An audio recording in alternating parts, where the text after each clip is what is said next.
हाँ जी, नमस्कार। मैं ज्योतिषाचार्य अनुपमा अग्रवाल ज्योतिष कक्षा में आप सबका स्वागत है। हमारा कुंडली मिलान पर चर्चा चल रही थी। अभी हमारा वरणकूट अष्टकूट मिलान हम स्टडी कर रहे थे। वरणकूट, फिर आता है वश्यकूट, फिर आती है ताराकूट। इसमें टोटल जो अंक हैं वो हैं 36। 8 कूट होते हैं। 8 कूट कौन कौन से हैं? नंबर 1 वर्ण, 1 नंबर मिलता है। नंबर 2 वश्य, जिसे 2 नंबर मिलते हैं। फिर है ताराकूट, 3 अंक मिलते हैं। और योनिकूट को 4 अंक। उसके बाद है गृह मैत्री 5 अंक, गण विचार 6 अंक। फिर है भुकुट विचार, भुकुट दोष विचार, इसको मिलते हैं 7 अंक। और लास्ट में आता है नाड़ी विचार, इसके अंदर आते हैं 8 अंक। तो टोटल हम जोड़ करके हैं तो 36 अंक प्राप्त होते हैं। एक मिनट। हाँ जी, तो टोटल 36 अंक प्राप्त होते हैं। कुल अंक जो है इससे कुंडली मिलान की जाती है, इसे बोलते हैं अष्टकूट मिलान। तो हमने वरणकूट स्टडी कर लिया था, जिसे 1 अंक प्राप्त है। इसमें 4 वर्ण होते हैं: ब्राह्मण वर्ण, क्षत्रिय वर्ण, वैश्य वर्ण और शूद्र वर्ण। ठीक है, इसको 1 अंक प्राप्त है। फिर है वश्य जिसे चतुष्पद, मानव, जलचर, कीट राशियाँ, वनचर, इस तरह 5 राशियों में डिवाइड किया जाता है। इसको टोटल अंक 2 अंक मिलते हैं। इससे व्यक्ति के स्वभाव का पता चलता है। फिर आते हैं ताराकूट। ताराकूट जो है व्यक्ति के जन्म नक्षत्र पर आधारित होती है। जन्म के समय व्यक्ति का जो नक्षत्र होता है और वहाँ से फिर लड़के के जन्म नक्षत्र से लड़की का जन्म नक्षत्र हम काउंट करते हैं, तो लड़के की जन्म तारा आ जाती है। और फिर लड़की के नक्षत्र से लड़के का नक्षत्र हम काउंट करते हैं, तो लड़के की जन्म तारा आ जाती है। तारा जो होती है वो 9 प्रकार की होती है। कौन कौन सी होती है? जन्म, लिख लीजिए। जन्म, नंबर 1 जन्म तारा। फिर है संपत, नंबर 2 पे संपत, नंबर 3 पे विपत, नंबर 4 पे क्षेम, नंबर 5 पे प्रत्यय, नंबर 6 पे साधक, नंबर 7 पे वध। फिर नंबर 8 रहती है मित्र तारा और नंबर 9 पे है अति मित्र तारा। ये जो 9 तरह की ताराएं हैं, इनका जो फल है वो इनके नाम पर ही आधारित है। जैसे जन्म, संपत, क्षेम, साधक, मित्र और अति मित्र, ये सभी जो ताराएं हैं वो शुभ फल प्रदान करती हैं। और ये जो है विपत, यानी कि 3, 5 और 7 तारा, विपत, प्रत्यय और वध, ये जो 3 तारा हैं ये अशुभ फल प्रदान करती हैं। ठीक है, इनके अशुभ फल मिलते हैं। अभी जो कुंडली मिलान में तारा को सबसे अधिक 3 अंक मिलते हैं। 3 अंक, अधिकतम 3 अंक प्राप्त हैं। तारा के शुभ और अशुभ प्रभाव को वर के जन्म नक्षत्र से लेकर कन्या के जन्म नक्षत्र तक की संख्या को गिना जाता है। फिर उसे 9 से विभाग किया जाता है और जो शेष बचता है वो व्यक्ति की तारा कहलाती है। इसी प्रकार कन्या के जन्म नक्षत्र से लेकर वर के जन्म नक्षत्र तक की जो संख्या होती है उसको गिना जाता है। फिर 9 से डिवाइड करने पर जो शेष बचता है, जो नंबर आता है, उसको वर कन्या की जन्म तारा कहा जाता है। इस प्रकार दोनों की तारा का निर्धारण कर लेना चाहिए। दोनों की तारा अगर अशुभ है तो 0 अंक मिलते हैं। अगर दोनों की तारा शुभ है, अशुभ मीन्स 3, 5, 7 तारा में से कोई तारा आ रही है तो 0 अंक मिलेंगे। और अगर शुभ है तो 3 अंक मिलते हैं। अगर एक के शुभ और दूसरे के शुभ तो 1.5 अंक मिलते हैं। ठीक है, और यहाँ पर ये तारा गुणांक बोधक तालिका दी हुई है। इसमें हमने एग्जाम्पल कुंडली में जो लड़के का जन्म नक्षत्र है वो है मृगशिरा। तो लड़के के जन्म नक्षत्र से लड़के का जन्म नक्षत्र काउंट करेंगे रोहिणी। कितनी संख्या आ रही है? 27। 27 को 9 से डिवाइड करेंगे, क्या आ जाएगा? 3। तो लड़के की जो जन्म तारा है वो विपत आ रही है। 3 संख्या को क्या बोलते हैं? विपत तारा। इसी तरह लड़की के जन्म नक्षत्र से लड़के का जन्म नक्षत्र काउंट करेंगे। लड़की का जन्म नक्षत्र इस एग्जाम्पल कुंडली में क्या है? लड़के का जन्म नक्षत्र है रोहिणी और लड़के का मृगशिरा। तो लड़की के जन्म नक्षत्र से लड़के का जन्म नक्षत्र काउंट कीजिए, क्या आएगा बताइए? मृगशिरा से काउंट करेंगे अपन, सॉरी, रोहिणी से मृगशिरा कितने नंबर पर आता है? रोहिणी का मृगशिरा दूसरा ही नहीं आ जाएगा? हाँ, दूसरे पर आता है। तो लड़के की जो जन्म तारा होगी वो कौन सी होगी? संपत। देखो ये एग्जाम्पल कुंडली मैंने दी हुई है, आपको भेजी भी हुई है। ये है लड़के के वर्ग की कुंडली। इसमें दिखाया हुआ है कि जो चंद्रमा है वो मिथुन राशि में है और मृगशिरा नक्षत्र के 4th चरण में है। लड़की की कुंडली में चंद्रमा जो है वृष राशि में है और रोहिणी नक्षत्र के 4थे चरण में है। चंद्रमा रोहिणी नक्षत्र वृष राशि में रोहिणी नक्षत्र के 4थे चरण में है। ठीक है, हाँ जी। इसके बाद एक बार प्लीज रिपीट करना ना मैम, एक बार प्लीज रिपीट करना। हाँ, कहाँ से? लड़की का जो नक्षत्र है वो है रोहिणी, वृष राशि, रोहिणी नक्षत्र का 4था चरण। और लड़के का जो नक्षत्र है वो है मृगशिरा, मिथुन राशि, मृगशिरा का 4था चरण। ये आप नोट कर लीजिए, अपन पूरी इसमें यही स्टडी करेंगे। राशि जो है मिथुन राशि है, लड़के की राशि मिथुन राशि है और लड़की की राशि जो है वृष राशि है। हाँ जी, ये दिया हुआ है। इस उदाहरण कुंडली में लड़के का नक्षत्र मृगशिरा जो 5वां नक्षत्र आता है 27 नक्षत्रों में से, और लड़की का नक्षत्र रोहिणी है जो कि 4था नक्षत्र आता है 27 नक्षत्रों में काउंटिंग पे करते हैं ना। आपको इससे सबको समझने के लिए आपको 12 राशियाँ अच्छे से लर्न करनी है और 27 नक्षत्रों को अच्छे से याद करना पड़ेगा। ये आपका होमवर्क है, आप इसको याद कीजिए।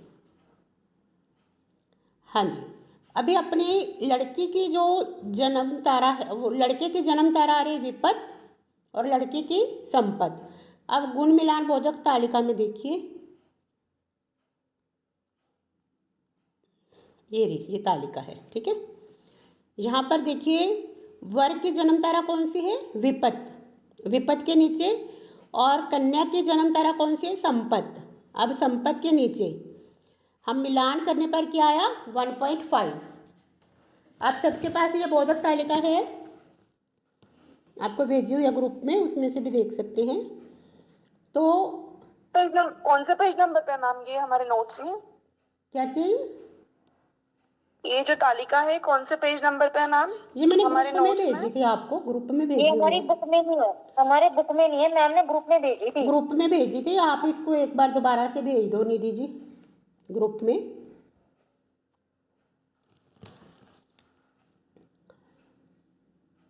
हाँ जी, ठीक है, ये समझ आया? 1.5 कैसे आया? पर मैम संपत विमत कैसे देखा आपने, वो बताइए मैम। हाँ, संपत हमने ऐसे देखा कि लड़की का जो जन्म नक्षत्र है, पहले 27 नक्षत्रों वाला चार्ट निकालो। वो निकाल रखा है ना? हाँ, 27 नक्षत्र लिखे हुए हैं ना, number wise. Ma'am, yes ma'am. ठीक है, तो लड़के का पहले निकालो। लड़के का जन्म नक्षत्र है मृगशिरा, मृगशिरा को 1 नंबर काउंट करो और वहाँ से रोहिणी तक काउंट करो। काउंट कीजिए, कितना नंबर आया बताइए मुझे। 5 नंबर आ रहा है। 5 कैसे आया? हाँ जी, उत्तर भारत और दक्षिण भारत में जन्म नक्षत्र से 3, 5, 7 तारा उत्तर भारत और दक्षिण भारत में जन्म नक्षत्र से 3, 5, 7 नक्षत्र जो हैं वो अशुभ माने गए हैं, परंतु दक्षिण भारत में इसमें कुछ अपवाद भी दिए गए हैं। अनुजन्म पर्याय में 3, 5, 7 तारा, 3, 5, 7 जो नक्षत्र आते हैं वो निम्नलिखित अपवाद दिए गए हैं अनुजन्म पर्याय। अब ये 27 नक्षत्रों को इन्होंने 3 पर्यायों में बांटा है। सबसे पहले आता है जन्म पर्याय, फिर आता है अनुजन्म पर्याय, फिर आता है त्रिजन्म पर्याय, क्योंकि एक ग्रह के 3 नक्षत्र दिए गए हैं। जैसे हम यहाँ पर रोहिणी से काउंट करते हैं, लड़की का जन्म नक्षत्र रोहिणी से काउंट करेंगे। अभी आप यहाँ पर ये चार्ट बनाइए आप,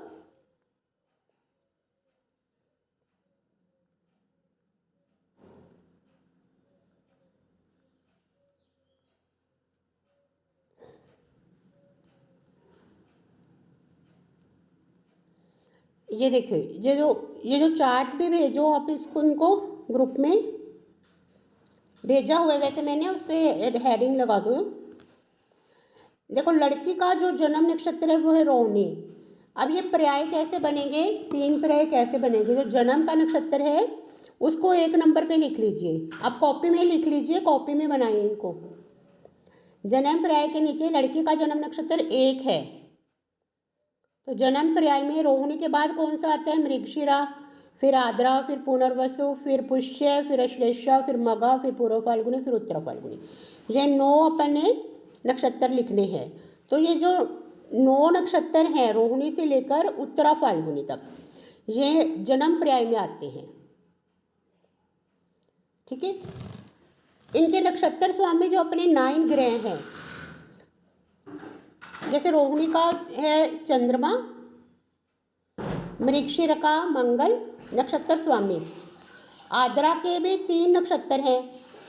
अब चंद्रमा के 3 नक्षत्र कौन कौन से हैं, रोहिणी, हस्त और श्रवण।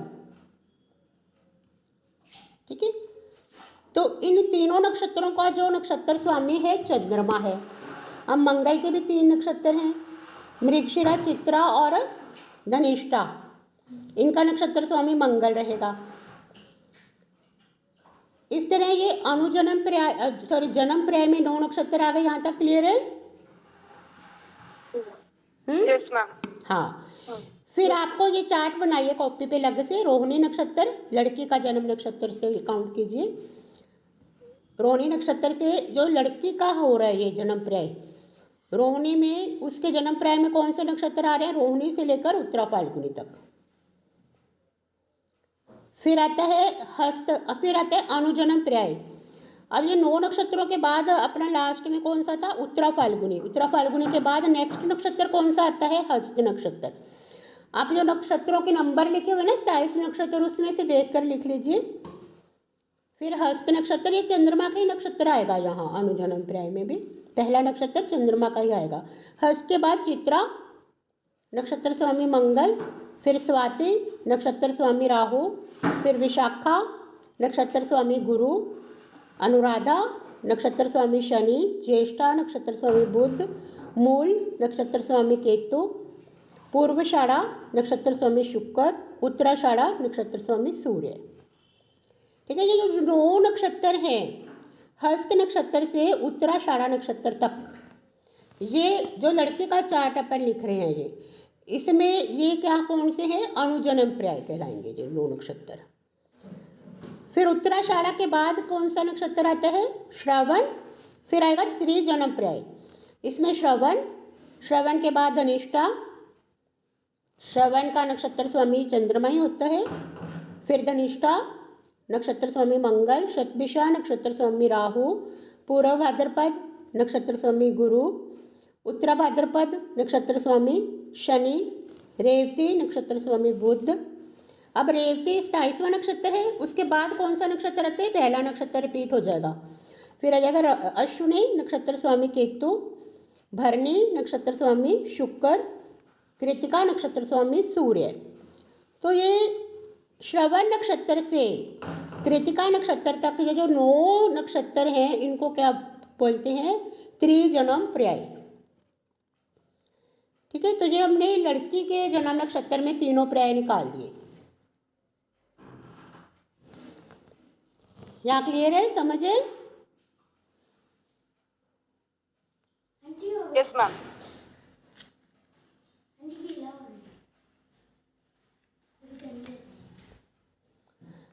हाँ जी,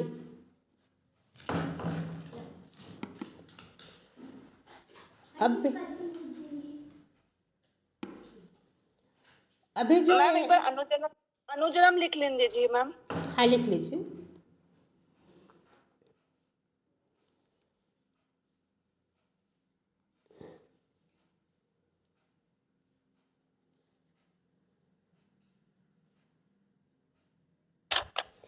हाँ जी, नेक्स्ट हम बनाएंगे जो त्रिजन्म पर्याय हैं, तीन तरह के, जन्म पर्याय, अनुजन्म पर्याय और त्रिजन्म पर्याय।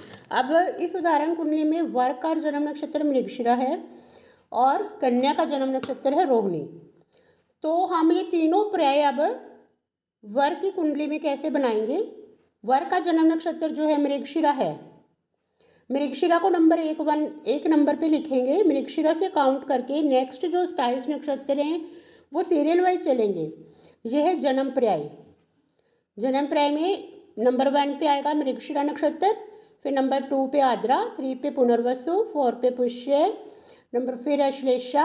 अश्लेषा के बाद आता है मघा नक्षत्र, मघा नक्षत्र के बाद आता है पूर्व फाल्गुनी, पूर्व फाल्गुनी के बाद उत्तरा फाल्गुनी, फिर आता है हस्त। तो ये 9 नक्षत्र जो हैं मृगशिरा से लेकर हस्त तक, इन 9 नक्षत्रों को जन्म पर्याय कहा जाता है। ये वर की कुंडली में निकाले हमने। अभी हस्त नक्षत्र के बाद आता है, काउंटिंग सीरियल वाइज चलेगी, जो 27 नक्षत्रों का क्रम संख्या है। फिर आएगा चित्रा नक्षत्र। इनका नक्षत्र स्वामी, जो तीनों पर्यायों के जो नक्षत्र स्वामी वो सेम रहेंगे। अब जैसे मृगशिरा, चित्रा और धनिष्ठा, इनका नक्षत्र स्वामी एक ही प्लेनेट है, कौन सा है? मंगल। अब नंबर 10 पे है चित्रा, फिर चित्रा के बाद कौन सा नक्षत्र आता है? स्वाति। स्वाति। फिर आएगा नंबर 11 पे स्वाति, उसके बाद विशाखा, अनुराधा, ज्येष्ठा, मूल, पूर्वाषाढ़ा, उत्तराषाढ़ा और श्रवण। तो ये जो 9 नक्षत्र हैं चित्रा से लेकर श्रवण तक, इन 9 नक्षत्रों को अनुजन्म पर्याय में लिखा जाएगा। अनुजन्म पर्याय कहलाता है ये। फिर आ जाता है, अब श्रवण नक्षत्र के बाद कौन सा नक्षत्र आता है? काउंटिंग सीरियल वाइज रहेगी। धनिष्ठा। Yes ma'am. धनिष्ठा, ठीक है। तो ये त्रिजन्म पर्याय में लिखेंगे अब अपन। धनिष्ठा के बाद शतभिषा, शतभिषा के बाद पूर्व भाद्रपद, पूर्व भाद्रपद के बाद आता है नक्षत्र उत्तर भाद्रपद, फिर रेवती, फिर अश्विनी, भरणी, कृतिका और रोहिणी। तो ये धनिष्ठा से लेकर रोहिणी नक्षत्र तक ये जो 9 नक्षत्र हैं इनको त्रिजन्म पर्याय कहलाएंगे, त्रिजन्म पर्याय में लिखा जाएगा। ठीक है, और इनके जो नक्षत्र स्वामी है तीनों पर्यायों में जो नक्षत्रों के स्वामी है वो सेम रहेंगे। जैसे जन्म पर्याय, अनुजन्म पर्याय और त्रिजन्म पर्याय, इनमें 3 नक्षत्र, ये 3 जो नक्षत्र हैं इनके नक्षत्र स्वामी क्या है? मंगल। जो आपके 9 प्लैनेट्स हैं, 9 ग्रह हैं, उसी तरह आपके 3 नक्षत्रों को एक ग्रह का स्वामी, एक नक्षत्र का स्वामी माना गया है।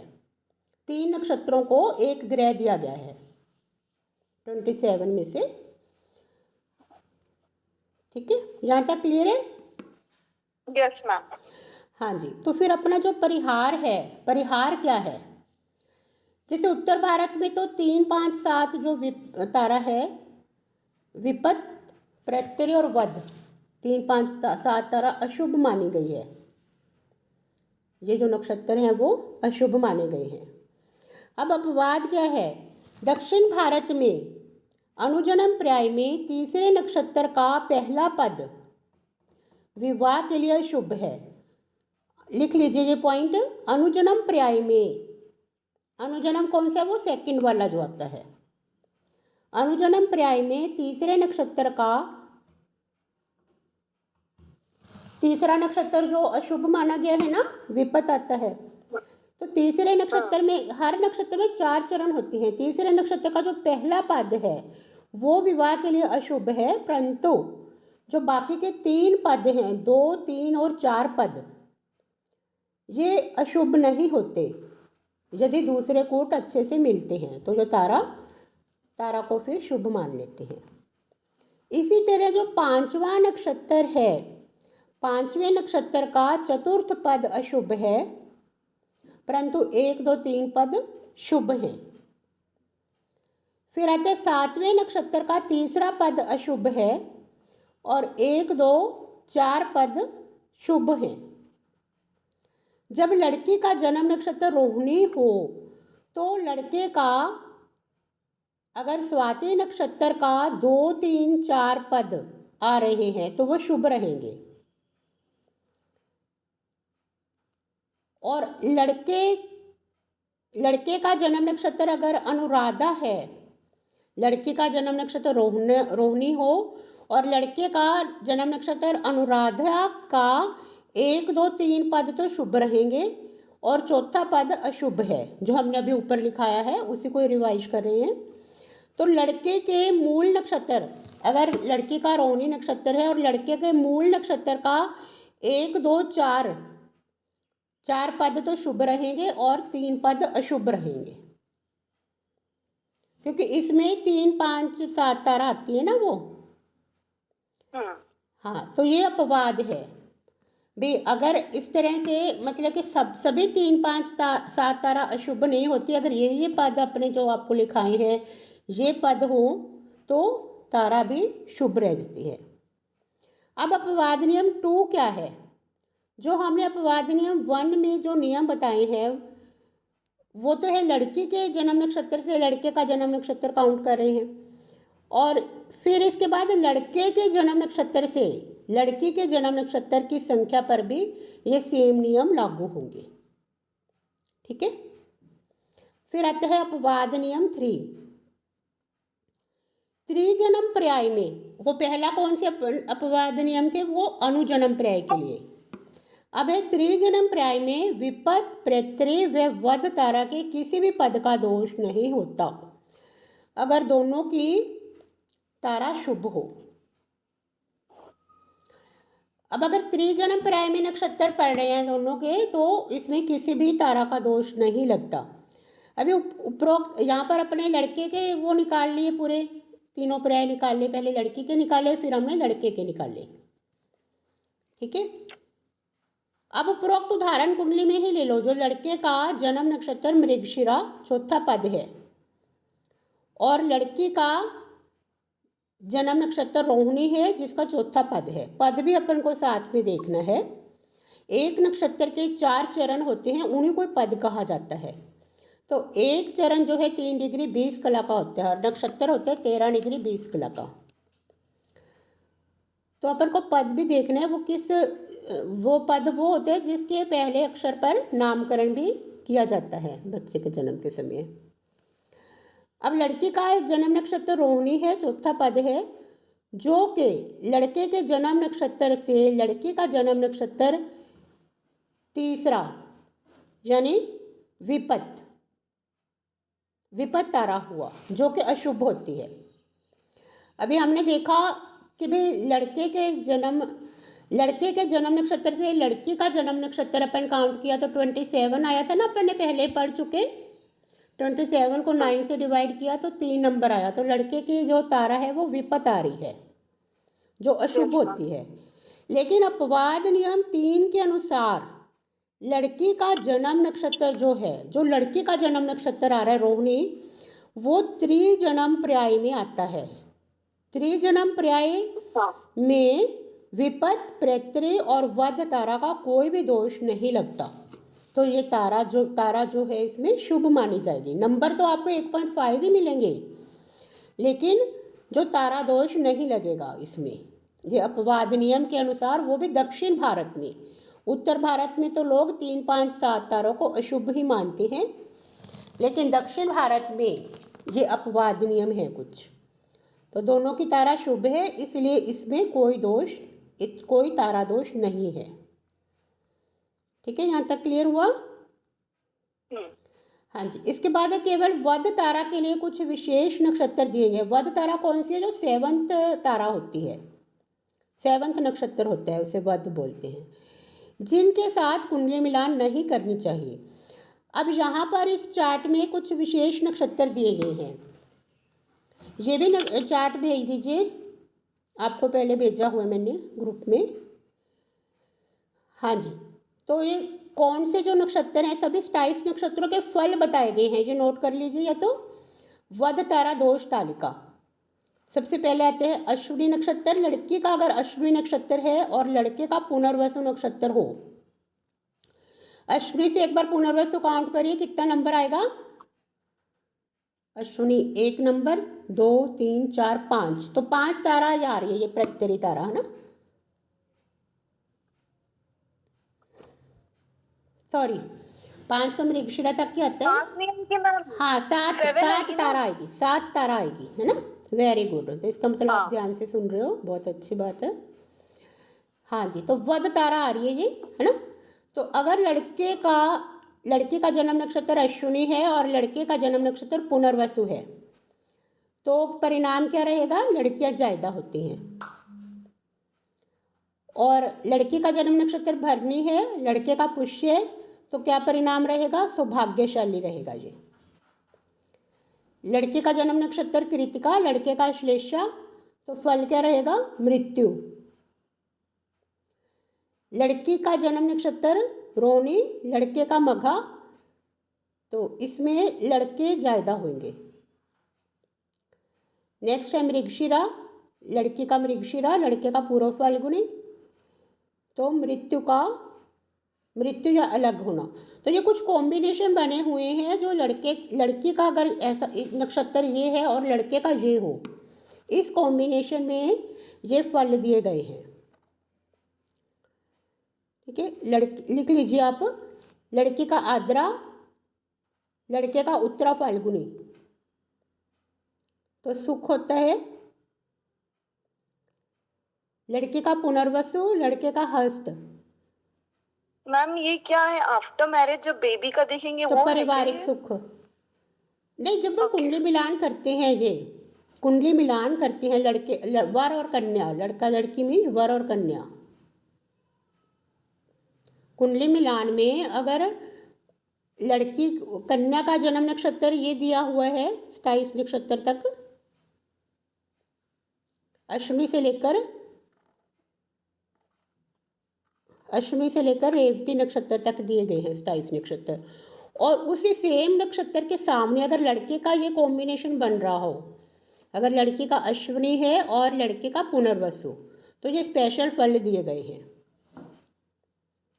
इनमें से कुछ तो शुभ होते हैं, कुछ अशुभ होते हैं भी। अगर वध तारा बन भी रही है, ये वध तारा बन रही है, तो इसमें कुछ 12 नक्षत्र ऐसे हैं जिनमें शुभ फल प्राप्त होते हैं। तो ये फल दिए गए हैं, वो आपको लिखवाएंगे। कहाँ तक थे अपन? अश्लेषा। हाँ, पुनर्वसु और हस्त, तो पारिवारिक सुख। फिर है नंबर 7 पे, है ना। नंबर 8 पे पुष्य, लड़की का अगर पुष्य नक्षत्र और लड़के का चित्रा, तो भी सुख है। फिर है अश्लेषा और स्वाति, तो मृत्युदायक। मघा और विशाखा, पुनर्विवाह। पूर्व फाल्गुनी अनुराधा, सुख। उत्तरा फाल्गुनी और ज्येष्ठा,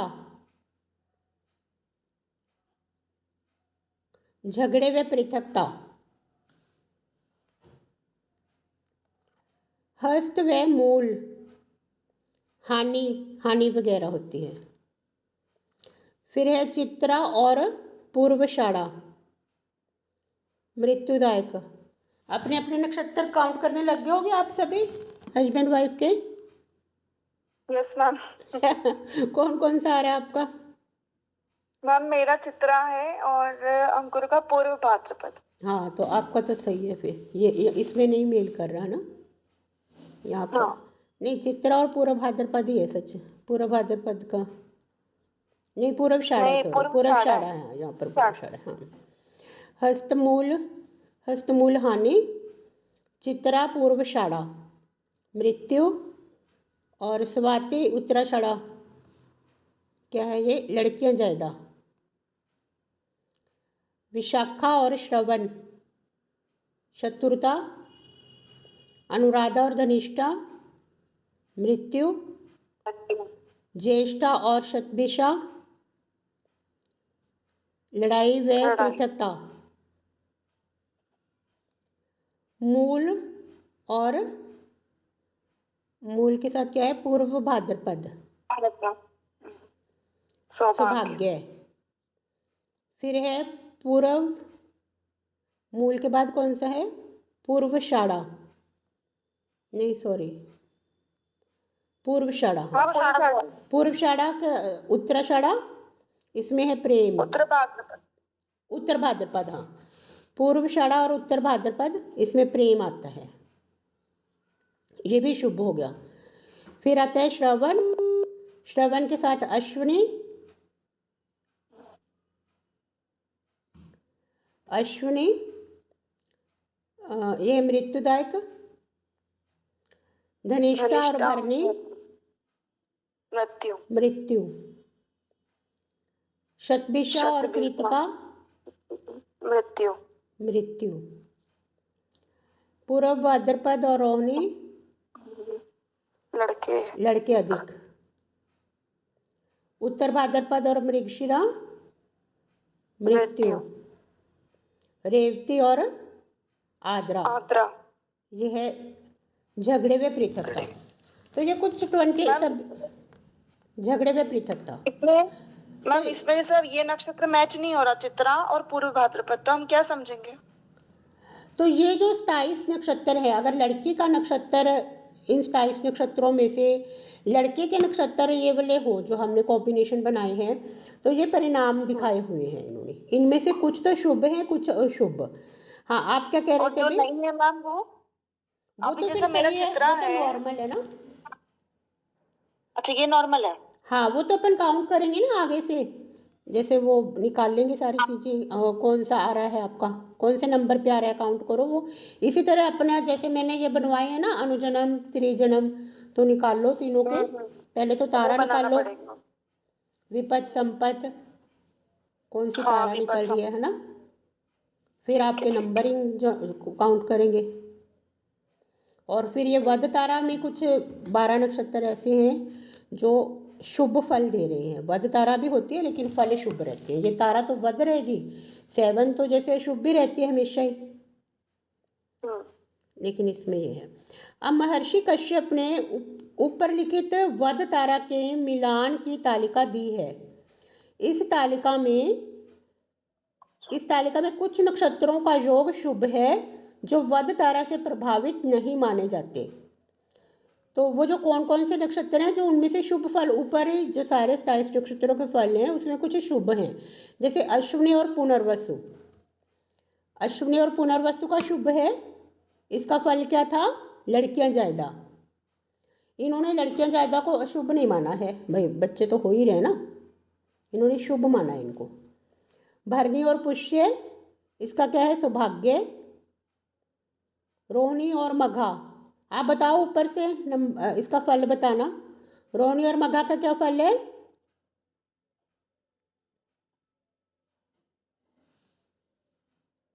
हाँ जी, लड़के ज्यादा। चार्ट निकालो जो ऊपर लिखा है इसे 27 का। आद्रा और उत्तरा फाल्गुनी ये शुभ है।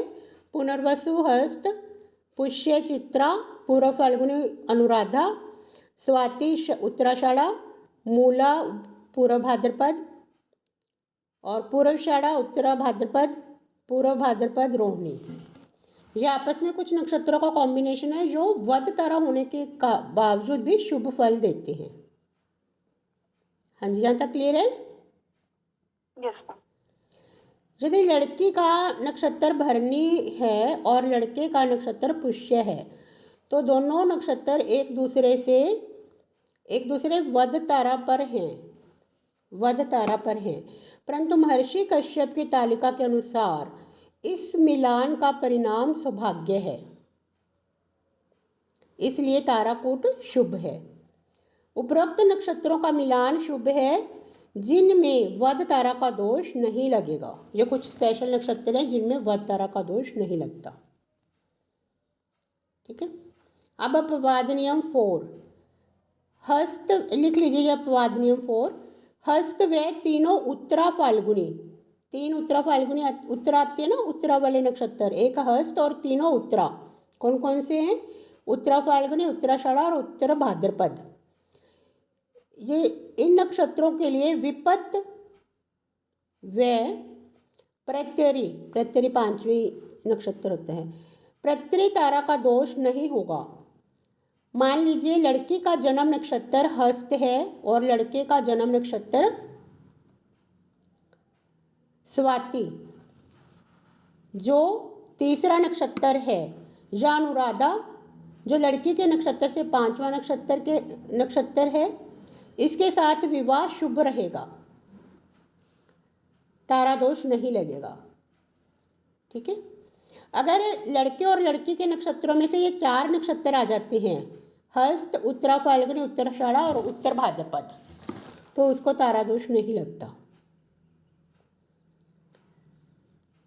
लड़की का जन्म नक्षत्र उत्तरा फाल्गुनी है, व लड़के का जन्म नक्षत्र चित्रा, जो तीसरा नक्षत्र है, या विशाखा जो लड़की के नक्षत्र से पांचवा नक्षत्र है, के साथ विवाह शुभ है, तारा दोष नहीं लगेगा। इसमें भी तारा दोष नहीं लगेगा, क्योंकि उत्तरा फाल्गुनी नक्षत्र है। ये जो 4 नक्षत्र हैं, हस्त, उत्तरा फाल्गुनी, उत्तराषाढ़ा और उत्तरा भाद्रपद, इन चारों नक्षत्रों में अगर लड़के और लड़की दोनों का कोई भी, दोनों में से किसी का भी एक नक्षत्र हो तो तारा दोष नहीं लगता। है किसी का नक्षत्र इनमें से?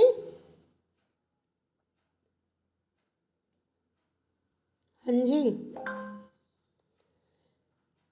लड़की मेरा का नहीं है? मेरा नहीं है मैम। हाँ, निधि जी आपका कौन सा है?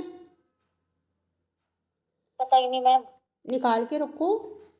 लड़की का जन्म नक्षत्र उत्तरा फाल्गुनी है, व लड़के का जन्म नक्षत्र चित्रा, जो कि तीसरा नक्षत्र, या विशाखा जो लड़की के नक्षत्र से पांचवा है, के साथ विवाह शुभ है, तारा दोष नहीं लगेगा।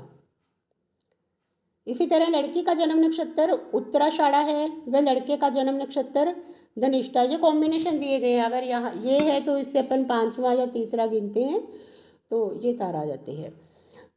धनिष्ठा जो तीसरा नक्षत्र है,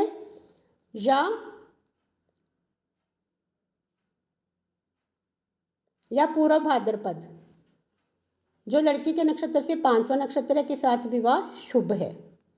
इसी तरह लड़के का जन्म नक्षत्र उत्तर भाद्रपद है अगर तो, और लड़के का जन्म नक्षत्र अश्विनी जो कि तीसरा नक्षत्र है, या कृतिका जो लड़की के नक्षत्र से पांचवा नक्षत्र है, इसके साथ विवाह शुभ रहेगा, तारा दोष नहीं लगेगा। ठीक है। मैम मेरा उत्तर फाल्गुनी है। उत्तरा फाल्गुनी तो आपका तो है ही नहीं फिर तारा दोष तो। और हस्बैंड का? इनका विशाखा। अच्छा, हाँ, तो इसमें इसके अकॉर्डिंग ये अपवाद नियम आपको लागू हो रहा है ना? 5वें में आ रहा है। हाँ, तो आपका जन्म तारा कौन सी निकाल ली फिर? तारा नहीं निकाली मैंने, मैं तो बस ये ऐसे ही पढ़ रही थी। अच्छा, जो आपने बताया ना इसका पढ़ा है मैंने अभी। हाँ हाँ हाँ, तो आप भी अपनी अपनी निकालना सभी तारा, है ना भाई। पहले लड़की के नक्षत्र से वो नक्षत्र ही तो काउंट करने, 1 मिनट में निकल जाएगा 27 नक्षत्रों में से। देखो कौन सा बन रहा है। चलिए पहले इसको कंप्लीट कर लेते हैं, फिर आपकी एग्जाम्पल ले लेंगे। हाँ, नेक्स्ट है, यदि लड़के या लड़की का जन्म नक्षत्र मृगशिरा, मघा, ये नोट कर लीजिए नक्षत्र, स्वाति या अनुराधा हो तो दोष नहीं लगता। उदाहरण कुंडली में वर का नक्षत्र मृगशिरा है तो तारा दोष नहीं लगेगा। देखो ये भी अपवाद हो गया इसमें, है ना। उदाहरण, कुंडली में वर का नक्षत्र मृगशिरा है और लड़की का जन्म नक्षत्र रोहिणी है, जो कि विपत तारा दोष दर्शा रहा है, लेकिन अपवाद नियम 5 के अनुसार लड़के का नक्षत्र मृगशिरा है, इसलिए कोई तारा दोष नहीं लगेगा। तारा दोष में हम इन 5 अपवादों को ध्यान में रखना चाहिए। अब ये जो 5 अपवाद हैं इनको अपन को ध्यान में रखना चाहिए तारा दोष में। फिर अपवाद नियम 6, यदि लड़के व लड़की का नक्षत्र एक हो तो उनकी कुंडली मिलान के लिए कुछ विशेष नियम होते हैं। 27 नक्षत्रों में से 8 नक्षत्र ऐसे हैं जिनको विवाह के लिए अशुभ माना जाता है। वे नक्षत्र कौन कौन से हैं? भरणी, अश्लेषा, स्वाति, ज्येष्ठा, मूल, धनिष्ठा, शतभिषा और पूर्व भाद्रपद। ये 8 नक्षत्र ऐसे हैं जिनको विवाह के लिए शुभ माना जाता है। यदि लड़के या लड़की का नक्षत्र एक हो और ऊपर लिखे और इन 8 नक्षत्रों में से कोई नक्षत्र हो तो वह विवाह के लिए उपयुक्त नहीं माने जाते। यदि शेष 19 नक्षत्रों में से लड़के और लड़की का एक ही नक्षत्र हो तो वह विवाह के लिए उपयुक्त माना जाएगा। यदि दोनों का जन्म नक्षत्र रोहिणी, आद्रा, मघा, हस्त, विशाखा, श्रवण, उत्तर भाद्रपद और रेवती हो तो विवाह के लिए कुंडली मिलान शुभ माना जाएगा। शेष जो 11 नक्षत्र हैं, इन 19 में से भी 8 नक्षत्र तो शुभ माने जाते हैं और जो शेष जो 11 नक्षत्र बचे वो मध्यम फल देते हैं। ठीक है, ये नियम लागू समझ आया। नेक्स्ट है अपवाद नियम 7, जब चारों पद एक राशि में हो। अभी जो एक नक्षत्र के जो 4 चरण या 4 पद होते हैं वो एक ही राशि में हो। जब लड़के लड़की दोनों का एक ही नक्षत्र हो तो लड़के का नक्षत्र पद जो है वो लड़की के नक्षत्र पद से पहले होना चाहिए। अगर वो चारों पद एक ही राशि में हो तो लड़के का जो नक्षत्र पद है वो लड़की के नक्षत्र पद से पहले आना चाहिए। माना कि दोनों का नक्षत्र रोहिणी है तो लड़के का नक्षत्र पद रोहिणी का दूसरा पद है और लड़की का नक्षत्र पद तीसरा या चौथा होना चाहिए। यानी कि लड़के का जो नक्षत्र पद है वो पहले आना चाहिए लड़की के नक्षत्र पद से। लड़की का नक्षत्र पद 1 या 2 नहीं होने चाहिए। लड़के का नक्षत्र पद लड़की के नक्षत्र पद के बाद नहीं होना चाहिए। नेक्स्ट है अपवाद नियम 8, जब एक पद एक राशि में और शेष 3 पद अन्य राशि में है। जो कौन कौन से नक्षत्रों के लिए होता है ऐसा? एक तो सूर्य का नक्षत्र आता है, ये गुरु के नक्षत्र होते हैं, कृतिका नक्षत्र का आता है ना एक चरण। हाँ जी, समझ आ रहा है? सूर्य और गुरु के होते हैं मेरे ख्याल से। हाँ, सूर्य और गुरु के तो होते हैं और किसी के थोड़े होते हैं 1 और 3। 1 और 3 ना? हाँ, इन्हीं के होते हैं। जब लड़के लड़की दोनों का एक ही नक्षत्र हो तो दोनों का पद एक नहीं होना चाहिए। ठीक है।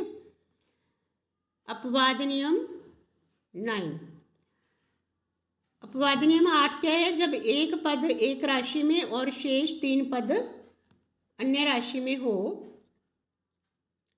जब लड़के लड़की दोनों का नक्षत्र एक ही हो तो दोनों का पद एक नहीं होना चाहिए। तो पद एक नहीं होना चाहिए इसमें। फिर अपवाद नियम 9 है, जब 3 पद एक राशि में और शेष 1 पद अन्य राशि में हो। तो कुछ नक्षत्र 2 राशियों में विभाजित हो जाते हैं, जैसे कृतिका नक्षत्र का प्रथम पद मेष राशि में और 3 पद वृषभ राशि में, परंतु 2, 3, 4 पद वृषभ राशि में है। इस प्रकार अन्य नक्षत्र के दो राशियों में विभाजित हो जाते हैं, जैसे पुनर्वसु और विशाखा और पूर्व भाद्रपद के 3 पद एक राशि में, वे चौथा पद अगली राशि में आता है। इस प्रकार कृतिका, उत्तरा फाल्गुनी, उत्तराषाढ़ा का एक पद एक राशि में, वे 3 पद अगली राशि में होते हैं। बृहस्पति के नक्षत्र भी इसी प्रकार विभाजित है। ये सूर्य और बृहस्पति के जो नक्षत्र हैं वो इसी तरह आते हैं। तीन पद जो एक राशि में आते हैं और एक पद एक राशि में, अगली राशि में। ऐसी स्थिति में लड़के की राशि वह होनी चाहिए जिनमें 3 पद होते हैं। इस प्रकार कृतिका नक्षत्र लड़की की मेष राशि, तो लड़का वृष राशि का होना चाहिए। जिनमें तीन पद हो लड़के का, वो नक्षत्र होना चाहिए। जैसे उत्तरा फाल्गुनी नक्षत्र में लड़की की सिंह राशि और लड़के की कन्या राशि होनी चाहिए। लड़के या लड़की दोनों का एक ही नक्षत्र उत्तराषाढ़ा है और लड़की की धनु राशि है, तो लड़के की मकर राशि होनी चाहिए। पुनर्वसु नक्षत्र में लड़के की मिथुन राशि हो तो लड़की की कर्क राशि होनी चाहिए। भाई इसमें क्या बताया कि लड़के का जो पद है वो लड़की की राशि से पहले आना चाहिए। विशाखा नक्षत्र में लड़के की तुला राशि हो तो लड़की की वृश्चिक राशि होनी चाहिए। पूर्व भाद्रपद नक्षत्र में लड़के की कुंभ राशि हो तो लड़की की मीन राशि होनी चाहिए।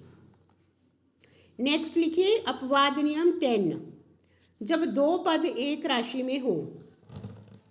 अब जब दोनों पद एक राशि में हैं वो कौन कौन से में आते हैं?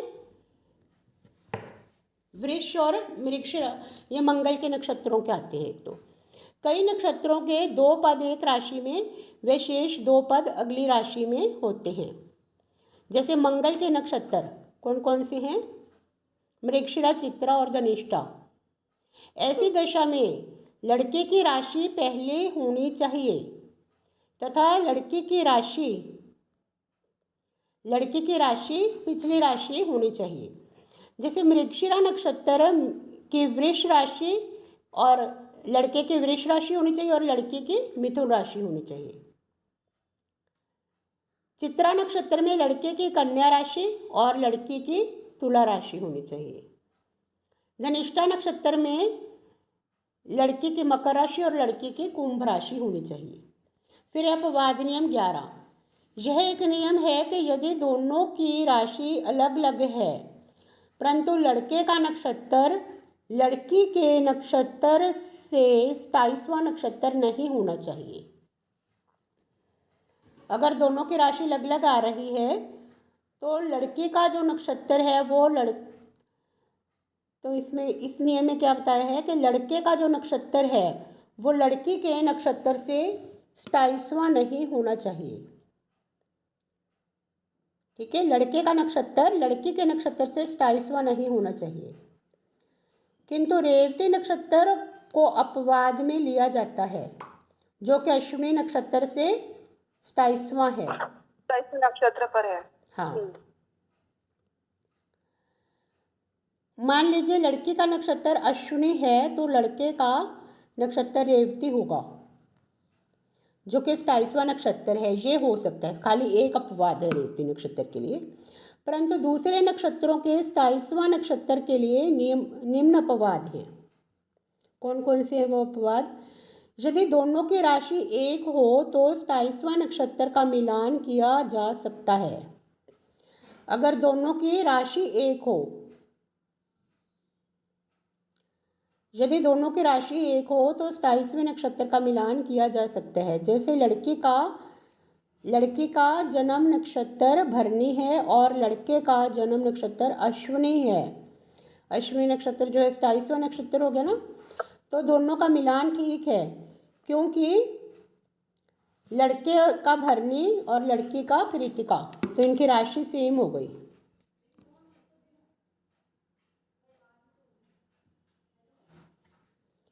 नेक्स्ट नंबर 2, लड़के का पुष्य और लड़की का अश्लेषा, लड़के का धनिष्ठा और लड़की का शतभिषा।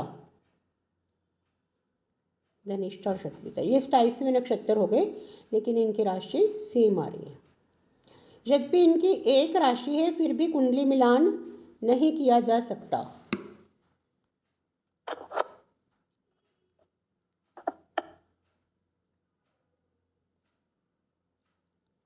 इसमें कुछ स्पेशल नक्षत्र दिए हैं, जैसे लड़के का भरणी है और लड़की का कृतिका, ये 27वां नक्षत्र है।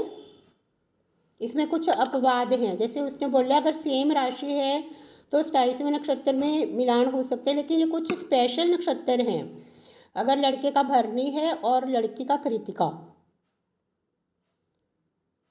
लड़के का पुष्य और लड़की का अश्लेषा, लड़के का धनिष्ठा और लड़की का शतभिषा, यद्यपि इनकी राशि एक है, फिर भी कुंडली मिलान इसमें नहीं किया जा सकता। नेक्स्ट है अपवाद नियम 12। कुछ विशेष नक्षत्रों के लिए शास्त्रों में कुछ विशेष नियम बताए गए हैं। यदि लड़के का जन्म नक्षत्र मूल में हो तो लड़की अपने ससुर के लिए शुभ नहीं है।